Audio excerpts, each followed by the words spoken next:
जय हिंद दोस्तों, स्वागत है आप सभी का अपने इस YouTube चैनल पर। आज हम सब लोग इस वीडियो में मैथ के अंतर्गत द्विघात समीकरण के बारे में चर्चा करने वाले हैं।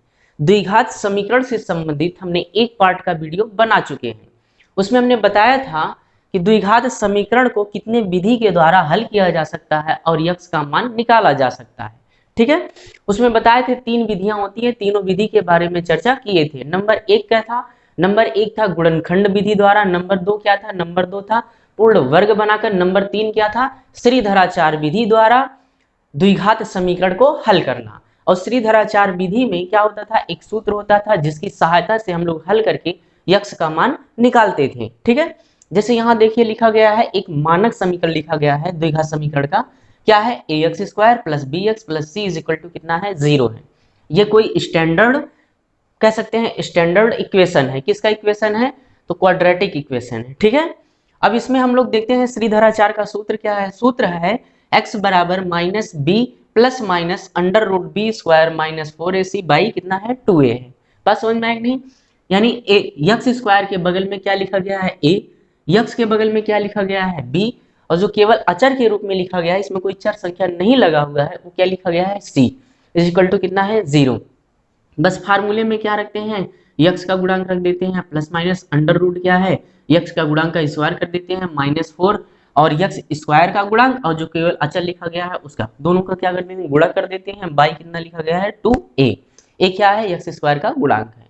बात समझ में आया कि नहीं? ठीक है, अच्छा, ये जो फार्मूला लिखा गया है, इस फार्मूले के द्वारा हम लोग किसको निकालते हैं? मूलों को निकाला जाता है। ठीक है, द्विघात समीकरण को बिना हल किए हुए उसकी मूलों की प्रकृति के बारे में बताया जा सकता है।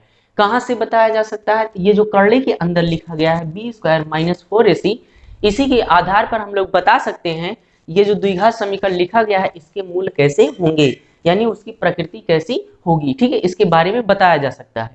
अच्छा, ये जो लिखा गया है बी स्क्वायर माइनस 4ac, इसी को कहा जाता है विविक्त कर। क्या कहते हैं? विविक्त कर। लिखा किससे जाता है? डी से लिखा जाता है। ठीक है, तो इसी के आधार पर हम लोग मूलों की प्रकृति की गणना कर सकते हैं। तो आइए इसी को लेकर इस वीडियो में आगे बढ़ते हैं और देखते हैं कि द्विघात समीकरण को बिना हल किए हुए कैसे उसके मूलों की प्रकृति के बारे में बताया जा सकता है। यहाँ हमको क्या देखना है? हमको देखना है विविक्त कर के आधार पर मूलों की प्रकृति को कैसे निर्धारित किया जाता है। तो कितने कंडीशन हमको मिलेंगे? यहाँ पर 3 कंडीशन हमको देखने को मिलते हैं। यहाँ इन तीनों अवस्थाओं के आधार पर हम लोग मूलों की प्रकृति निर्धारित कर सकते हैं। कैसे करेंगे? यानी यहाँ लिखा गया है जब बी स्क्वायर माइनस 4ac कैसा हो जाए? पॉजिटिव हो जाएगा, उस अवस्था में मूल कैसे हो जाएंगे? वास्तविक होंगे, असमान होंगे। ठीक है, वास्तविक होंगे और कैसे होंगे? असमान होंगे। ये तो फिक्स है कि इसके मूल वास्तविक हो जाएंगे और असमान हो जाएंगे। अब यहाँ पर भी 2 कंडीशन बनता है। कैसे कंडीशन? जो संख्या हमको प्राप्त होगी पॉजिटिव में, जैसे मान लेते हैं क्या प्राप्त हो गया? 4, और क्या प्राप्त हो गया? 9, और क्या प्राप्त हो गया? मान लेते हैं यहाँ पर 16, और क्या प्राप्त हो गया? 25। अगर ये पूर्ण वर्ग वाली संख्या हमको प्राप्त होती है, तब वो जो संख्या हमको प्राप्त होंगी, यानी वो जो दोनों मूल होंगे कैसे हो जाएंगे? परिमेय हो जाएंगे। ठीक है, अगर ये कोई पूर्ण वर्ग नहीं होने वाली संख्या है, जैसे मान लेते हैं यहाँ पर कितना हो सकता है? 3 हो सकता है, 2 हो सकता है, 5 हो सकता है, 7 हो सकता है, 6 हो सकता है, ऐसे अगर हमको धनात्मक संख्याएं प्राप्त होती हैं तो कह देंगे वह संख्या अपरिमेय संख्या होगी। यानी वो जो दोनों मूल होंगे कैसे होंगे? अपरिमेय होंगे। कैसे होंगे? अपरिमेय होंगे। बात समझ में आया कि नहीं? यानी पहला कंडीशन है यदि बी स्क्वायर माइनस 4ac यानी कैसा हो? 0 से बड़ा हो। 0 से बड़ा होने का मतलब डी का मान कैसा आ जाए? पॉजिटिव आ जाए। तब मूल कैसे होंगे? वास्तविक होंगे। और कैसे होंगे? असमान होंगे। अब यहाँ पर भी दो कंडीशन बनते हैं। कौन कौन से कंडीशन बनते हैं? यदि ये जो संख्या है एक पूर्ण वर्ग वाली संख्या हमको प्राप्त हो तो कैसा हो जाएगा? परिमेय संख्या हो जाएगा। अगर पूर्ण वर्ग वाली संख्या नहीं प्राप्त होगा तो ये संख्याएं क्या हो जाएंगी? अपरिमेय। यानी ये दोनों मूल कैसे हो जाएंगे? अपरिमेय संख्या होंगे। बात समझ में आए कि नहीं? अब ऐसे देख लेते हैं दूसरा कंडीशन क्या दिया गया है? B square minus 4ac is less than क्या है? 0 है। इसका मतलब क्या है? इसका मतलब यही है कि जो डी का मान आना चाहिए ऋणात्मक आना चाहिए, और अगर डी का मान ऋणात्मक आ गया है, का मान कैसा आ गया है? ऋणात्मक, तो इस अवस्था में उस द्विघात समीकरण के जो मूल होंगे क्या होंगे? काल्पनिक होंगे। कैसे होंगे? काल्पनिक। यानी उसको निर्धारित नहीं किया जा सकता, यानी उनको मूलों को निकाला नहीं जा सकता। बात समझ में आई नहीं? अब तीसरे कंडीशन पर क्या देखेंगे? तीसरे कंडीशन पर दिया गया है डी बराबर B square minus 4ac is equal to कितना है? 0 है। यानी डी का मान कितना आना चाहिए, शून्य आना चाहिए। मतलब जो द्विघात समीकरण वो दिया गया है उसके मूल कैसे हो जाएंगे, वास्तविक होंगे और कैसे होंगे, समान होंगे। यानी यक्ष का जो भी मान आएगा, जैसे मान लेते हैं एक यक्ष का मान कितना आया 4, तो दूसरा भी मान, यक्ष का दूसरा भी मान कितना आएगा, 4 ही आएगा। बात समझ में आया कि नहीं। यानी तीनों कंडीशन पर मूल कैसे होंगे, उनकी प्रकृति कैसे होगी, बातें समझ में आई कि नहीं। अब आइए इसको एग्जाम्पल के माध्यम से समझ लेते हैं कि इसके मूल कैसे होंगे, ठीक है, इनकी प्रकृति के बारे में समझते हैं। ये एग्जाम्पल है 3x² - 5x + 2 = 0 है। इसमें क्या ज्ञात करना है, विविक्तकर ज्ञात कीजिए तथा मूलों की प्रकृति बताइए। तो आइए हम लोग समझते हैं। सबसे पहले क्या ज्ञात करेंगे, विविक्तकर, और उसके आधार पर मूलों की प्रकृति के बारे में बताएंगे, ठीक है। तो आइए इसको सोल्यूशन करते हैं। यहाँ कितना लिखा गया है, समीकरण क्या है, 3x² - 5x + 2 = कितना है, 0 है। अब लिखेंगे स्टैंडर्ड फार्मूला, यानी स्टैंडर्ड इक्वेशन लिखेंगे, वहां से हम लोग कंपेयर करके ए बी सी का मान निकालेंगे। तो स्टैंडर्ड इक्वेशन होता क्या है, तो होता है ax² प्लस कितना होता है, bx + c = कितना होता है, 0। अब कंपेयर करेंगे, x² के बगल में क्या लिखा होता है, a, तो a बराबर यहाँ पर देखिए कितना दिख रहा है, 3 दिख रहा है, ठीक है। ऐसे b बराबर कंपेयर करेंगे तो b बराबर कितना आएगा, x के बगल में b लिखा होता है, यहाँ x के बगल में b होगा, तो कितना लिखा गया है, -5 लिखा गया है, ठीक है। ऐसे c = कितना हो जाएगा, c तो अकेला होता है, इसमें कोई चर संख्या होती नहीं है, तो c की जगह जो अकेला चर संख्या होगा वही हो जाएगा। यहाँ पर कितना लिखा गया है, 2, यानी c का मान कितना आ गया, 2 आ गया। बात समझ में आएगी नहीं। अब क्या लिखेंगे, हमको विविक्तकर ज्ञात करना है। तो विविक्तकर का फार्मूला क्या होता है, d बराबर होता क्या है, b² - 4ac, यही तो होता है, ठीक है। अब निकालेंगे d का मान, तो b² की जगह कितना लिखा गया है, यानी b की जगह कितना है, -5 है, इसका क्या कर देंगे, स्क्वायर, -4a की जगह कितना लिखा गया है, 3 लिखा गया है, ठीक है। और c की जगह कितना लिखा गया है, 2 लिखा गया है। इतना बात समझ में आया कि नहीं। अच्छा, d बराबर क्या हो गया, -5 का स्क्वायर, फिर -4, यहाँ a की जगह 3 है और c की जगह कितना है, 2 है, सबका मल्टीप्लाई कर देंगे, ठीक है। और यहाँ जो भी कहा जा रहा है उसको करेंगे, लिखेंगे d बराबर, देखिए माइनस का स्क्वायर करेंगे प्लस हो जाएगा, 5 का स्क्वायर कितना हो जाता है, 25। बात समझ में आएगी नहीं, माइनस। अब इसका गुणा करेंगे, इसमें 4 3 12, 12 दूना कितना हो जाएगा, 24, यानी यहाँ पर कितना आ गया, 24। तो d बराबर हमको क्या प्राप्त हो गया, 1। अच्छा, 1 क्या है, 0 से बड़ा है ना, यानी कह सकते हैं कैसा है, पॉजिटिव है। कैसा है, पॉजिटिव है। तो अभी जस्ट आप लोग को बता के आए हैं मूलों की प्रकृति के बारे में। अगर d का मान पॉजिटिव होता है, और d का मान कैसा हो जाएगा, पॉजिटिव अगर होगा, इस कंडीशन पर जो मूल होंगे, मूल कैसे हो जाएंगे, वास्तविक होगा। मूल कैसा होगा, वास्तविक, और कैसे होंगे, असमान। वास्तविक हो जाएंगे और कैसे हो जाएंगे, असमान हो जाएंगे। इस तरीके से किसी भी द्विघात समीकरण का विविक्तकर निकालकर उस द्विघात समीकरण के मूलों की प्रकृति के बारे में हम लोग बता सकते हैं। जैसे यहाँ निकाले थे, डी का मान पॉजिटिव आ गया, तो आप लोग को जस्ट अभी इसके पहले लिखवा के आए हैं, बता के आए हैं, क्या बता के आए हैं, अगर डी का मान पॉजिटिव होता है तो उस अवस्था में ये जो द्विघात समीकरण है उसके मूल कैसे होंगे, वास्तविक हो जाएंगे और कैसे होंगे, असमान होंगे। बात समझ में आया कि नहीं। आइए दूसरे एग्जाम्पल के माध्यम से और भी चर्चा कर लेते हैं, समझ लेते हैं इसके बारे में। यहाँ पर दूसरा एग्जाम्पल क्या है, 5x² - 3x - 7 = 0 है। इसमें क्या क्या ज्ञात करना है, विविक्तकर ज्ञात कीजिए तथा मूलों की प्रकृति बताइए। यानी हमको क्या ज्ञात करना है, एक्चुअली मूलों की प्रकृति बतानी है। ये जो द्विघात समीकरण दिया गया है, इसके जो यक्ष के मान आएंगे वो यक्ष के मान कैसे होंगे, ठीक है, इसी के बारे में हमको बताना है। आइए हम लोग देखते हैं, इसको हल करते हैं। सबसे पहले क्या निकालेंगे, विविक्तकर, फिर उसी के आधार पर बताया जा सकता है कि मूल कैसे होंगे। तो आइए हम लोग निकालते हैं विविक्तकर। सबसे पहले क्या लिखेंगे, ये जो समीकरण दिया गया है क्या है, 5x² माइनस कितना है, 3x - 7 = कितना है, 0 है, ठीक है। अब क्या लिखेंगे, स्टैंडर्ड इक्वेशन लिखेंगे। किसका लिखेंगे, क्वाड्रेटिक इक्वेशन, ठीक है। क्या होता है, ax² होता है प्लस क्या हो जाता है, bx + c = कितना होता है, 0 होता है, ठीक है। अब दोनों में कंपेयर करेंगे, x² के बगल में क्या लिखा होता है, a, यहाँ कितना लिखा गया है, 5, तो a बराबर कितना हो जाएगा, 5 हो जाएगा, ठीक है। ऐसे यहाँ कंपेयर करेंगे तो b बराबर कितना हो जाएगा, -3। b कहाँ लिखा जाता है, x के पहले लिखा जाता है ना, ऐसे x के पहले यहाँ कितना लिखा गया है, -3 लिखा गया है, ठीक है। ऐसे c = कितना हमको प्राप्त हो जाएगा, क्योंकि जो अकेला होता है उसी को c कहते हैं, यहाँ अकेला कितना लिखा गया है, -7 लिखा गया है। बात समझ में आएगी नहीं। अब हमको क्या निकालना है, विविक्तकर, और विविक्तकर का फार्मूला हमको पता है, क्या होता है, d बराबर b² - 4ac होता है, ठीक है। हम निकालेंगे b² यानी b का क्या करना है, स्क्वायर करना है, और b का मान यहाँ पर कितना है, -3 है। -3 का स्क्वायर कर देते हैं, माइनस फिर यहाँ हो गया 4 और a की जगह कितना लिखा गया है 5 और c की जगह कितना लिखा गया है -7 है। इतना समझ में आया कि नहीं? ठीक है। अब ध्यान से देखिएगा, यहाँ d बराबर निकालेंगे तो 3 का वर्ग कर देंगे, अच्छा माइनस का वर्ग करेंगे तो प्लस हो जाएगा, 3 का वर्ग कितना आ जाएगा 9 यानी 9 आ जाएगा। फिर माइनस, अच्छा माइनस यहाँ भी है माइनस यहाँ भी है, माइनस माइनस क्या हो जाएंगे प्लस हो जाएंगे। अब गुणा कर देते हैं, ठीक है। ये 4 पंचे 20 हो जाएगा और 7 से गुणा कर देंगे कितना हो जाएगा 4 पंचे 20 और 7 दूना 14 कितना हो जाएगा 140 हो जाएगा। अब यहाँ लिखेंगे d बराबर कितना हो जाएगा 149 हो जाएगा। 149 हो गया ना, ठीक है।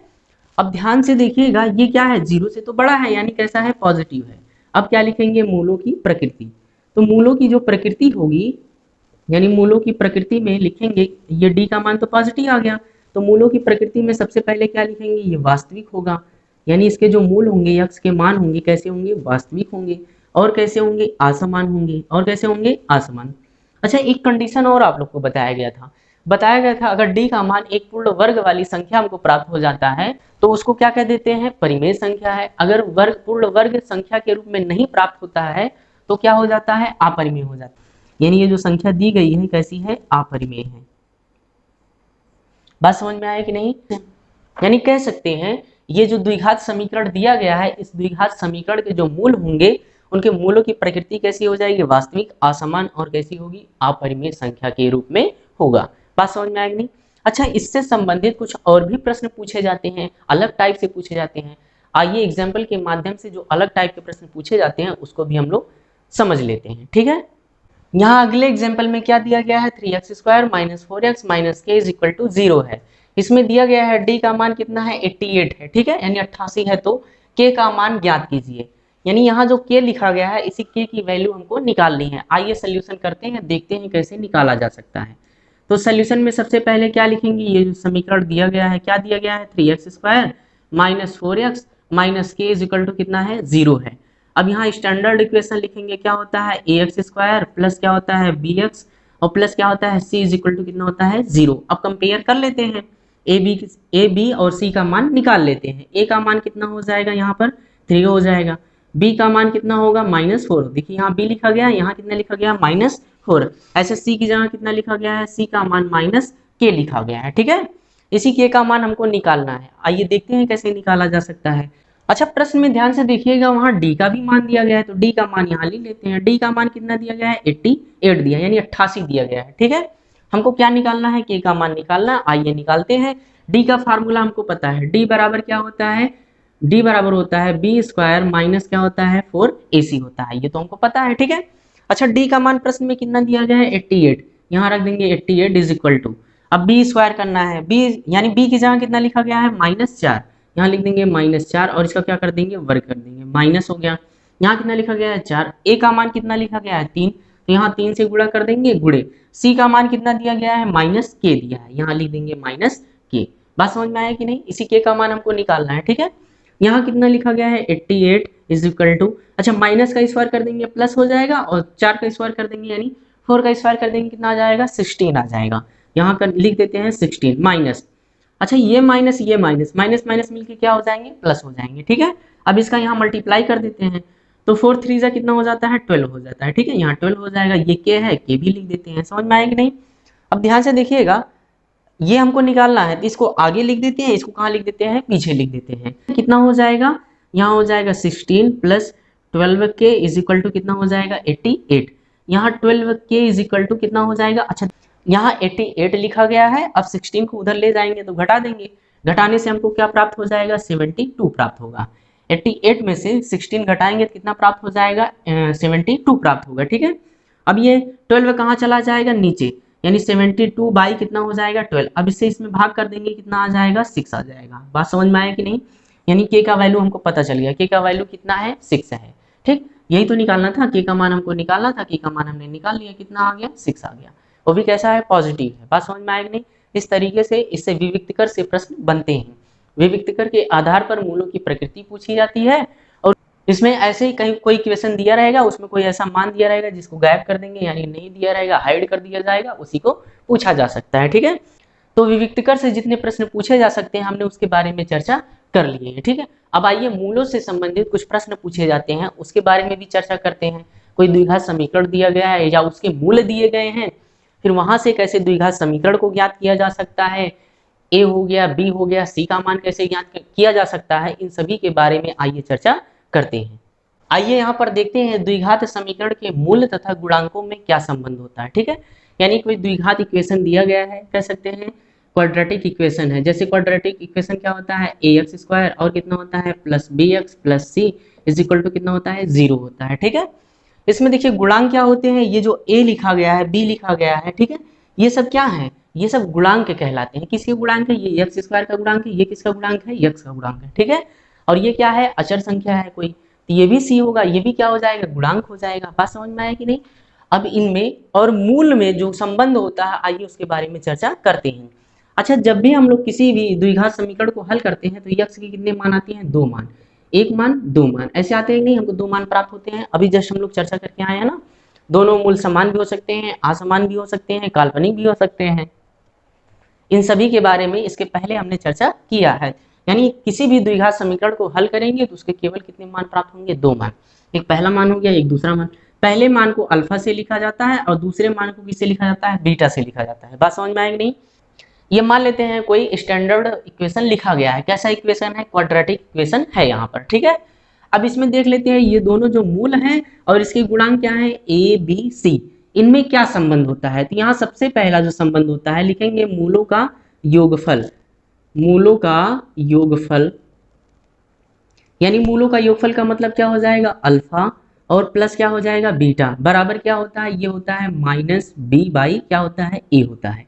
ये एक फार्मूला है, यानी कह सकते हैं इन दोनों में क्या है, संबंध है। ये मूल है और ये क्या है, गुणांक है। तो यहाँ लिखा गया ना, द्विघात समीकरण के मूल तथा गुणांकों में संबंध। तो यानी जो मूलों का योगफल होता है क्या होता है, माइनस बी बाई ए होता है। अच्छा, कह सकते हैं ये बी क्या है, यहाँ माइनस तो लगेगा ही, माइनस हो जाएगा। बी क्या है, तो यक्स का गुणांक, यहाँ लिख देंगे यक्स का गुणांक। ठीक है, और ए क्या है, यक्स स्क्वायर का गुणांक, यानी बटे क्या लिख देंगे, यक्स स्क्वायर का गुणांक। इसको याद रखिएगा। ठीक है, यानी मूलों का योगफल अगर पूछा जाएगा तो मूलों का योगफल क्या होता है, माइनस यक्स का गुणांक बटे क्या होता है, यक्स स्क्वायर का गुणांक, यानी कह सकते हैं माइनस बी बाई ए होता है। बात समझ में आएगी नहीं। ऐसे दूसरा देख लेते हैं। दूसरा क्या होता है, मूलों का गुणनफल, यहाँ लिखेंगे मूलों का गुणनफल। ठीक है, तो मूलों का गुणनफल जो होता है ये किसके बराबर होता है, तो देख लेते हैं, अल्फा इंटू क्या हो जाएगा, beta. Alpha into beta is equal to क्या होता है, ये होता है सी बाई ए होता है। क्या होता है, सी बाई ए, इसको याद रखिएगा। ये भी क्या है, यानी मूलों का क्या है, मल्टीप्लीकेशन है, यानी कह सकते हैं मूलों का गुणनफल है। मूलों का गुणनफल बराबर क्या हो गया, सी बाई ए। अब सी क्या है, अचर संख्या, तो यहाँ लिख देते हैं अचर संख्या, अचर संख्या। और क्या लिख देंगे, अचर संख्या बटे, यहाँ क्या लिखा गया है, यक्स स्क्वायर का गुणांक, यक्स स्क्वायर का गुणांक। ठीक है, तो इस संबंध को याद रखिएगा। यानी मूलों का जो योगफल होता है माइनस बी बाई ए होता है और मूलों का जो गुणनफल होता है क्या होता है, सी बाई ए होता है। इस संबंध को यानी इस रिलेशन को याद रखिएगा, इसी पर आधारित प्रश्नों को पूछा जाता है। तो आइए इस पर आधारित कुछ प्रश्नों को हम लोग हल करते हैं और देखते हैं कितने प्रकार से प्रश्न पूछे जा सकते हैं। ठीक है, यहाँ पहला एग्जाम्पल दिया गया है, क्या दिया गया है, 3x square plus 7x plus 2 is equal to 0 दिया गया है। इसमें क्या पूछ रहा है, मूलों का योगफल और मूलों का गुणनफल। मूलों का योगफल निकालिए तथा मूलों का क्या निकालना है, गुणनफल। ठीक है, मूलों का गुणनफल, यही दो चीजें हमको निकालनी है। आइए हम लोग निकालते हैं। ठीक है, इसी तरीके से कैसे निकाला जा सकता है आइए समझते हैं। यहाँ लिखेंगे सोल्यूशन। सोल्यूशन में सबसे पहले क्या लिखेंगे, समीकरण क्या दिया गया है, 3x square plus 7x plus 2 is equal to कितना लिखेंगे, 0। अब लिखेंगे स्टैंडर्ड इक्वेशन। स्टैंडर्ड इक्वेशन क्या होता है, ax स्क्वायर और क्या होता है, bx plus c is equal to क्या होता है, 0। अब कंपेयर करेंगे, कंपेयर करेंगे तो a का मान कितना आ जाएगा 3 और b का मान कितना आ जाएगा 7 और c का मान कितना आ जाएगा 2 आ जाएगा। बात समझ में आएगी नहीं। ठीक है, अब क्या पूछा गया है, मूलों का योगफल। मूलों का योगफल कितना होता है, यहाँ लिखा गया है क्या होता है, alpha plus beta is equal to क्या होता है, माइनस बी बाई ए होता है। अच्छा, b की जगह कितना दिख रहा है, 7, माइनस तो होगा ही, b की जगह कितना है 7, 7 बाई और फिर बटे क्या लिखा गया है a। यहाँ पर a का मान कितना होगा, a का मान यहाँ पर कितना दिया गया है 3 दिया गया है, तो यहाँ कितना लिख देंगे 3 लिख देंगे। इस तरह मूलों का जो योगफल होगा क्या हो जाएगा, -7/3 हो जाएगा। ठीक है, दूसरा क्या पूछा जा रहा है, मूलों का गुणनफल, यानी क्या पूछा गया है, अल्फा इंटू बीटा। मूलों का जो गुणनफल होता है क्या होता है, मूलों का गुणनफल c बाई ए होता है, यहाँ फार्मूले में लिखा गया है। ठीक है, अब देखते हैं c का मान यहाँ पर कितना है 2 है, बाई a का मान कितना है यहाँ पर 3 है, यानी मूलों का गुणनफल भी आ गया, कितना आ गया 2/3 आ गया। इस तरीके से हम लोग मूलों का योगफल तथा मूलों का गुणनफल किसी भी द्विघात समीकरण का निकाल सकते हैं। ठीक है, अब आइए देख लेते हैं, अगर किसी भी प्रश्न में मूलों का गुणनफल तथा मूलों का योगफल दिया गया है, पूछा जा सकता है वह इक्वेशन कौन सा होगा। बात समझ में आई नहीं, यानी प्रश्न में क्या दे सकता है, अल्फा प्लस बीटा और क्या दे सकता है, अल्फा इंटू बीटा, ये दोनों देकर पूछा जाएगा कि द्विघात समीकरण ज्ञात कीजिए। तो द्विघात समीकरण ज्ञात करने का क्या तरीका होता है, अच्छा इसका एक फार्मूला भी होता है, फार्मूला यहाँ हम लोग देख लेते हैं, फार्मूला कौन सा होता है, फिर उसके आधार पर एग्जाम्पल की चर्चा कर लेंगे। ठीक है, यहाँ हम लोग क्या देखने वाले हैं, मूल दिए होने पर द्विघात समीकरण को कैसे ज्ञात किया जा सकता है इसके बारे में समझते हैं। तो इसका जो सूत्र होता है, सूत्र को समझ लेते हैं। सूत्र क्या होता है यहाँ देख लेते हैं, होता है एक्स स्क्वायर, ठीक है, फिर यहाँ होता है माइनस, यहाँ लिखेंगे मूलों का योगफल, क्या लिखेंगे, मूलों का योगफल। ठीक है, मूलों का योगफल कोष्टक के अंदर हो जाएगा, कोष्टक के बाहर क्या लिखेंगे यक्स प्लस, फिर इसके बाद क्या लिखेंगे मूलों का गुणनफल, यहाँ लिख देंगे मूलों का गुणनफल और इज इक्वल टू कितना लिखेंगे 0। बात समझ में आया कि नहीं, तो यह इक्वेशन कौन सा हो गया, एक्स स्क्वायर माइनस कोष्टक के अंदर क्या हो गया मूलों का योगफल, फिर यहाँ कोष्टक के बाहर यक्स लिखेंगे प्लस मूलों का गुणनफल इज इक्वल टू कितना हो जाएगा 0। ये इज इक्वल टू कितना लिखा गया है 0 लिखा गया है। ठीक है, यहाँ हम लिख देते हैं, नीचे भी स्टैंडर्ड रूप में लिख देते हैं इसके सिंबल के रूप में, यहाँ लिखेंगे एक्स स्क्वायर माइनस यहाँ क्या लिखेंगे अल्फा प्लस क्या लिखेंगे बीटा, यानी ये क्या लिखा गया है मूलों का योगफल, बाहर क्या हो जाएगा एक्स प्लस यहाँ पर क्या लिखेंगे मूलों का गुणनफल, यानी क्या लिखेंगे alpha into beta is equal to कितना हो जाएगा 0। इसको याद रखिएगा आप लोग। ठीक है, अगर कहीं प्रश्न में मूलों का योगफल दिया हो या मूलों का गुणनफल दिया हो या दोनों अलग अलग मूल दिए हो और पूछा जा रहा हो इक्वेशन ज्ञात कीजिए यानी द्विघात समीकरण को ज्ञात कीजिए, तो इस फार्मूले के द्वारा हम लोग द्विघात समीकरण को ज्ञात कर सकते हैं। समीकरण है क्या, एक्स स्क्वायर माइनस है, फिर कोष्टक के अंदर क्या लिखा गया है मूलों का योगफल यानी अल्फा प्लस बीटा, फिर उसके बाद क्या लिखा गया है कोष्टक के बाहर यक्स है plus alpha into beta is equal to कितना है 0 है। बात समझ में आया कि नहीं। अच्छा, अगर यहाँ से हमको निकालना हुआ तो आइए हम लोग एक बार निकाल के देख लेते हैं क्या स्टैंडर्ड जो मानक समीकरण हमको पता है वह इस पर वेरीफाई हो रहा है कि नहीं, यानी इसको सत्यापित करता है कि नहीं करता है। आइए एक बार चर्चा कर लेते हैं इसके बारे में भी। तो यहाँ क्या लिखेंगे एक्स स्क्वायर माइनस फिर मूलों का जो योगफल होता है अभी हमने फार्मूले में देख कर आए क्या होता है माइनस बी बाई क्या होता है ए होता है, यहाँ क्या लिखेंगे यक्स प्लस, अच्छा अल्फा इंटू बीटा का प्लस यहाँ क्या लिखेंगे अल्फा इंटू क्या है बीटा है, यानी कह सकते हैं मूलों का गुणनफल है, मूलों का गुणनफल क्या होता है सी बाई ए होता है इज इक्वल टू कितना है 0 है। बात समझ में आया कि नहीं। यहाँ लिखेंगे एक्स स्क्वायर माइनस, अच्छा ये भी माइनस कोष्टक हटाएंगे क्या हो जाएगा प्लस हो जाएगा, यहाँ कितना आ जाएगा बी बाई ए एक्स हो जाएगा प्लस क्या हो जाएगा सी बाई ए हो जाएगा इज इक्वल टू कितना हो जाएगा 0। इतना बात समझ में आया कि नहीं। अच्छा ध्यान से देखिएगा, एक काम करते हैं ए से सब में गुणा कर देते हैं, ए से यहाँ पर गुणा करेंगे तो क्या हो जाएगा ए एक्स स्क्वायर प्लस, अच्छा ए से यहाँ गुणा करेंगे तो यहाँ गुणा करेंगे ए से ए कट जाएगा, जैसे देखिए ए से गुणा करेंगे क्या लिखा गया है बी बाई ए, यहाँ पहले से है ए से ए कट जाएगा केवल क्या बचेगा बी बचेगा और बगल में क्या है यक्स है प्लस, ऐसे यहाँ लिखा गया है सी बाई ए, इसमें ए से गुणा करेंगे ए से ए कट जाएगा कितना बचेगा सी इज इक्वल टू कितना आ गया 0। यानी ये वेरीफाई कर रहा है कि नहीं स्टैंडर्ड समीकरण जो इक्वेशन हमको पता है यही तो है a x square plus B x plus C is equal to 0 है, यानी ये जो समीकरण यानी ये कह सकते हैं ये जो सूत्र लिखा गया है ये स्टैंडर्ड इक्वेशन को वेरीफाई कर रहा है, यानी कह सकते हैं इसके आधार पर हम लोग किसी भी द्विघात समीकरण को ज्ञात कर सकते हैं। आइए एग्जाम्पल लेते हैं और उसके माध्यम से देखते हैं कैसे इक्वेशन को बनाया जा सकता है।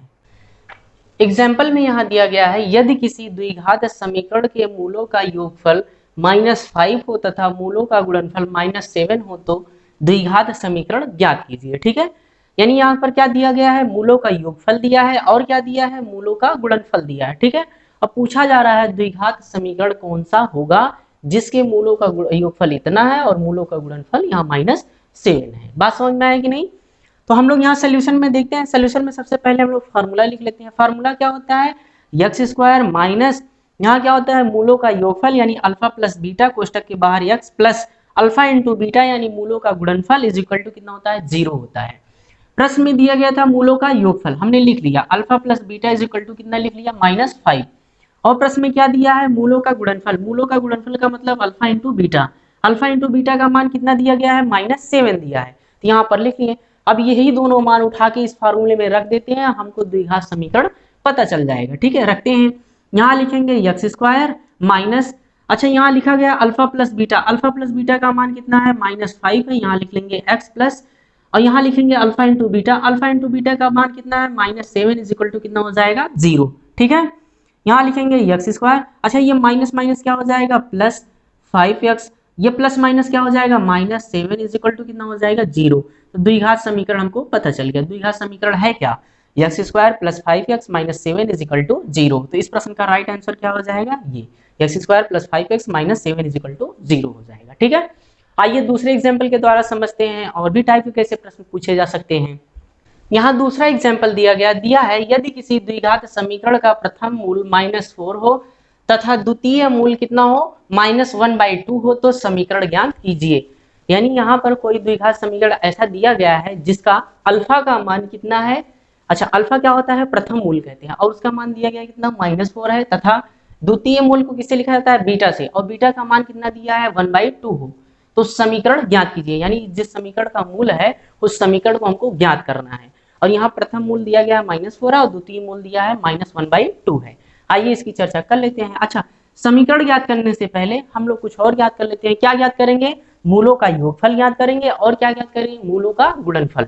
ठीक है, तो मूलों का जो योगफल होता है क्या होता है, अल्फा प्लस बीटा। अल्फा को कहते हैं प्रथम मूल और बीटा को कहा जाता है द्वितीय मूल। प्रथम मूल का यहाँ दिया गया है मान कितना है, यहाँ प्रथम मूल का मान है -4 है, और प्लस बीटा, और बीटा का मान कितना दिया गया है, -1/2 दिया है, -1/2 दिया है। बात समझ में आएगी नहीं। ठीक है, तो इसको घटाएंगे, यानी घटाने का मतलब यहाँ देखिए माइनस माइनस से जुड़ जाएगा, तो इसका यहाँ गुणा कर देंगे, ये जुड़ जाएगा, ये कितना हो जाएगा, 2 चौक 8, 8 एक कितना हो जाएगा, 9, यानी कितना आ जाएगा, -9/2 आ जाएगा। यानी अल्फा प्लस बीटा का मान कितना आ गया, -9/2 आ गया। बात समझ में आया, यानी मूलों का योगफल -9/2 हो गया। ठीक, अब निकालेंगे मूलों का गुणनफल। मूलों का गुणनफल निकालने का मतलब क्या हो गया, इन दोनों का गुणा कर देंगे। यहाँ कितना लिखा गया है, -4 मल्टीप्लाई क्या लिखेंगे, -1/2 लिखेंगे। ठीक है, अच्छा माइनस माइनस का मल्टीप्लाई कर देंगे, क्या हो जाएगा, माइनस माइनस का मल्टीप्लाई करने से प्लस हो जाएगा, और ये 2 नीचे लिखा गया, इससे ये कट जाएगा, कितना आ जाएगा, 2, यानी इसका मान कितना आ गया, 2 आ गया। यानी मूलों का योगफल इज इक्वल टू कितना आ गया, -9/2, और मूलों का जो गुणनफल है इज इक्वल टू कितना आ गया, 2 आ गया। ठीक है, अब लिखते हैं सूत्र, और सूत्र हमको पता है, समीकरण ज्ञात करने का फार्मूला क्या होता है, एक्स स्क्वायर, और क्या होता है, माइनस अल्फा प्लस बीटा, कोष्टक के बाहर एक्स हो जाएगा, प्लस यहाँ क्या होता है, alpha into beta is equal to क्या होता है, 0। बात समझ में आया कि नहीं। अब लिखेंगे x square minus alpha plus beta का मान यहाँ दिया गया है, कितना दिया गया है, -9/2 दिया है, यहाँ बाहर क्या हो जाएगा, x plus alpha into beta का मान कितना दिया गया है, 2 इज इक्वल टू कितना हो जाएगा, 0। बात समझ में आया कि नहीं। फिर लिखेंगे एक्स स्क्वायर माइनस माइनस क्या हो जाएगा, +9/2 हो जाएगा, और यहाँ कितना दिया गया है, x plus 2 is equal to कितना हो जाएगा, 0। अच्छा यहाँ बटे 2 लिखा गया है, तो बटे 2 तो लिखा नहीं जाता। ठीक है, ऐसा कहीं समीकरण में देखने को नहीं मिलता है। एक काम करते हैं, 2 से गुणा कर देते हैं, इसमें 2 से गुणा कर देंगे तो ये हो जाएगा 2x स्क्वायर प्लस यहाँ कितना हो जाएगा, 9/2 पहले से है, इसमें कितने से गुणा करना है, 2 से, 2 से गुणा कर देंगे, 2 से 2 कट जाएगा, कितना बचेगा, 9, यहाँ हो जाएगा 9x प्लस यहाँ 2 से मल्टीप्लाई कर देंगे, कितना हो जाएगा, 4 इज इक्वल टू कितना हो जाएगा, 0। तो हमको द्विघात समीकरण पता चल गया, कितना है, 2x square plus 9x plus 4 is equal to 0। इसी द्विघात समीकरण का अल्फा का मान कितना होगा, -4 होगा, और बीटा का मान कितना हो जाएगा, -1/2 हो जाएगा। बात समझ में आएगी नहीं। अब आइए देख लेते हैं, इसी से संबंधित एक अलग टाइप से भी प्रश्न पूछा जा सकता है।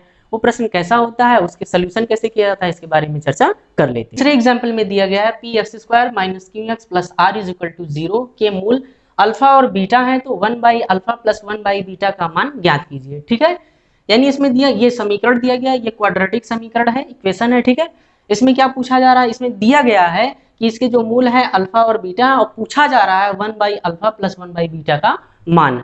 ठीक है, तो आइए हम लोग देखते हैं कैसे निकाला जा सकता है। अच्छा, ये मान निकालने से पहले हम लोग इसका मूलों का योगफल और मूलों का गुणनफल निकाल लेते हैं। तो लिखेंगे सोल्यूशन में जो इक्वेशन दिया गया है सबसे पहले उसको लिखेंगे। क्या लिखा गया है, px square minus qx plus r is equal to कितना है, 0 है। अब लिखेंगे स्टैंडर्ड इक्वेशन, क्या होता है, ax square plus bx plus c is equal to कितना होता है, 0। कंपेयर कर लेते हैं, तो एक्स स्क्वायर के बगल में ए होता है, यहाँ पर कितना है p है, तो a बराबर कितना आ गया p। यहाँ b बराबर कितना लिखा गया, देखिए x के बगल में b है, तो x के बगल में यहाँ कितना लिखा गया माइनस q, यानी b बराबर कितना प्राप्त हो गया माइनस q। ऐसे c इज इक्वल टू हमको क्या प्राप्त हो जाएगा r। समझ में आएगी, a का मान p है, b का मान माइनस q है, c का मान r है। अब निकाल लेते हैं मूलों का योगफल। तो अल्फा प्लस बीटा बराबर क्या होता है माइनस बी बाई ए होता है, ठीक है। वैसे माइनस है, माइनस तो रहेगा ही। b का मान कितना लिखा गया है माइनस q होता है। a का मान कितना है p है, a का मान यहाँ पर कितना दिख रहा है p, यहाँ लिख देंगे p। तो अल्फा प्लस बीटा का मान कितना प्राप्त हो गया, माइनस माइनस प्लस हो जाएगा, तो क्या प्राप्त हो गया q बाई p हो गया। बात समझ में आया कि नहीं, ठीक है। ये हमको क्या प्राप्त हो गया, मूलों का योगफल। अब निकाल लेते हैं मूलों का गुणनफल। अल्फा इंटू बीटा का मान क्या होता है c बाई ए होता है, ठीक है। तो लिखेंगे alpha into beta is equal to c का मान कितना है r और a का मान कितना है p, यानी a का मान p, यानी हमको प्राप्त हो गया मूलों का योगफल और मूलों का गुणनफल। अब हम ज्ञात करते हैं क्या, जो हमको ज्ञात करना है, क्या ज्ञात करना है 1 by alpha plus 1 by beta.